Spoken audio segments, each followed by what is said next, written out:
All right, we're going to start by moving through the head. So dropping the chin, taking the chin up. Just nice and easy movement, no pain. Turning the head from side to side. And then taking the ear to the shoulder. Again, trying to stay out of pain. If it hurts, don't go that far. You can take it into a nice circle one direction, and then take it in the other direction. I'm going to roll the shoulders forward and back. And I'm sitting on my legs, but you can sit any way you want to here. So taking it into a little rotation here for the spine. Again, no pain. And then we're going to take it into a side stretch. So supporting with one hand, you're just going over, trying to keep your hips both firmly planted on the ground, stretching through the side of the body.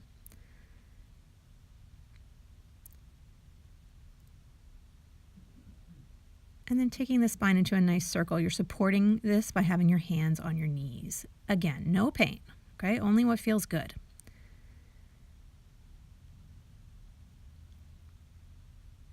And from there, we'll take the wrists into a few circles in both directions. Coming out of that, we're going to move on to all fours and go into a little cat-cow. So as you exhale, you're going to round your spine up, pull your belly up into your back, and drop your head and tail. And as you inhale, you're going to lift your head, drop your belly, lift your tail. So you're alternating back and forth on your breath. There is no correct speed for this. You're just going to go at the speed of your breath, moving through the spine as much as you can comfortably.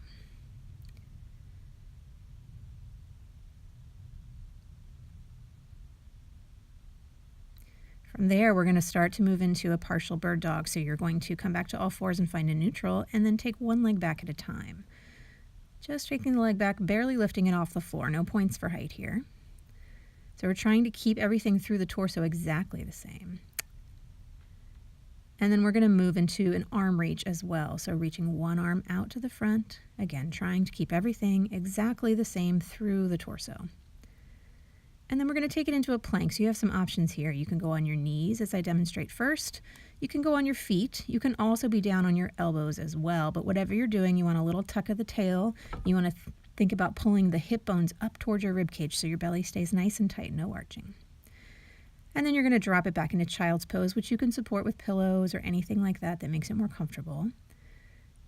And then we're going to walk that child's pose over to one side so that you get a stretch through the opposite side of the body, trying to keep the hips in the same place over the heels. And then you're going to take it to the other side. Nice and easy, only things that feel good.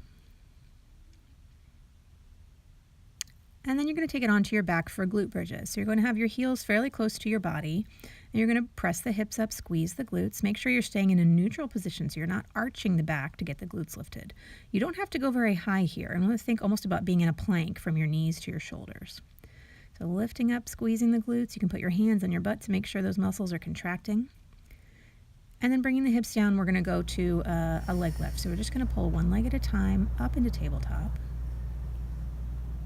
keeping the belly nice and tight so there's no change through the spine, no arch in the back, just a nice comfortable neutral position. And then if that feels good, you can start to add the legs together. So one leg comes up, stays while the other leg comes up, and then they go back down, and then you alternate which one comes up first. If that doesn't feel good, you're just going to stick with the single leg lift. Again, keeping the belly nice and tight, trying to be relaxed through the rest of the body. And then we're going to go into the isometric ab series. So you're going to bring the legs up, put your hands on your knees, press your knees into hands and hands into knees. You're going to hold these as long as you can. 30 seconds would be awesome. And then we're going to crisscross the hands so that you're reaching across to the opposite leg, just to the inside. That's our second position. And then we're going to move the hands to the backs of the legs, to the hamstrings. We're going to pull the legs away and pull back in with our hands. You'll see in this one I get a little cramp in my hip and I have to reset, and if that happens, you can do that too, no big deal. You can also do a strap or a towel for that one. And then for the last one, we're going to come back to the first position, hands on knees, and now we're going to extend the leg away. So you're extending the leg and then bringing it back into the resistance. So as soon as the knee comes back in to meet the hand, it should be meeting with the resistance that you had in the beginning. Keeping the belly nice and tight, no change in the back.